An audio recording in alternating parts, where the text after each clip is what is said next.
Greetings, friends. You're at the start of another wonderful week with the Sanctuary Collective Collab Project. The Sanctuary Collective. In case you're super confused that you're seeing me on a Monday, don't worry, you're not losing your mind. I'm filling in for Brian today since he's on his way back from Michigan. You'll be seeing him during my usual Friday spot. This week's topic is things that we were told when we were younger that are blatantly not true. For example, this kid Nikki, who is 2 years older than me, told me once that she wrote the national anthem. Clearly, it was Francis Scott Key. But being 6 and relatively uninformed about the world, I believed her.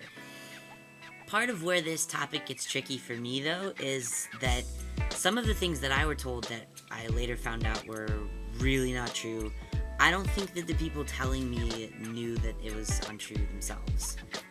I grew up in a pretty fundamentalist Christian community. These were people that took the Bible literally, word for word, every single thing, believing that it was the absolute truth, against all other potential evidence. This can lead folks to believing some pretty strange things because they back up what they think it says in the Bible. There was a story going around when I was younger about these scientists from NASA who had discovered in their calculations that there was a day missing somewhere in the course of history. This was exciting because it totally backed up this story from the book of Joshua where God made the sun stand still in the sky so that they could have more time for their battle. Unfortunately, it turned out the story about the scientists is not true, and in fact, it's been around a lot longer than NASA even has. In 1936, Harry Reimer wrote a book called The Harmony of Science and Scripture, which is the first place that this story shows up. Scholars of the day said that it was baseless, but the rumor continued, because it was published in a book that people were reading.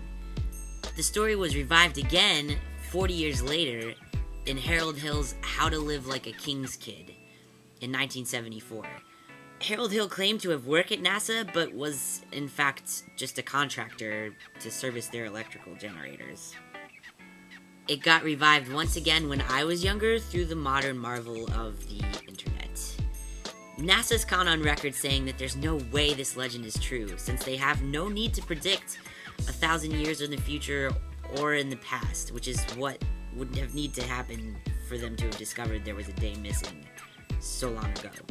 Another story that had people really excited when I was younger was the story of the modern-day Jonah. The legend goes that this whaler is thrown from his ship and presumed lost at sea. Some days later, he's discovered when the same whaling ship harpoons a whale and eventually cuts open the stomach to find him doubled up inside and partially digested, but still alive. This story is exciting because it totally proves that the story of Jonah could have really happened. Jonah could have gotten swallowed by a whale, lived for 3 days in his stomach, and then regurgitated later, totally alive and well enough to walk to Nineveh and do what the Lord had told him to do. In fact, the story was so exciting that there were several Christian authors that picked up on it. Our friend Harry Reimer again, Bernard Ram, Henry Morris, and even a couple of biblical commentaries included it. So Professor Edward B. Davis of Messiah College started investigating it in 1991. He tracked down hospital records, found the name of the supposed sailor, he tracked down newspapers, the alleged ship, the captain's wife, etc., etc., etc. Only he found it to be untrue. Now, I don't think that the people who told me those two stories were deliberately trying to deceive me. I'm just saying that a literal interpretation of the Bible can lead someone to believing some kind of silly stuff, including perhaps a belief that queer and trans folks are sick and sinful, rather than an amazing and intentional part of God's creation. Stay tuned for the rest of the week to hear my friends talk about things that they were told when they were younger that turned out to be not so true. I'll see you next time. Bye!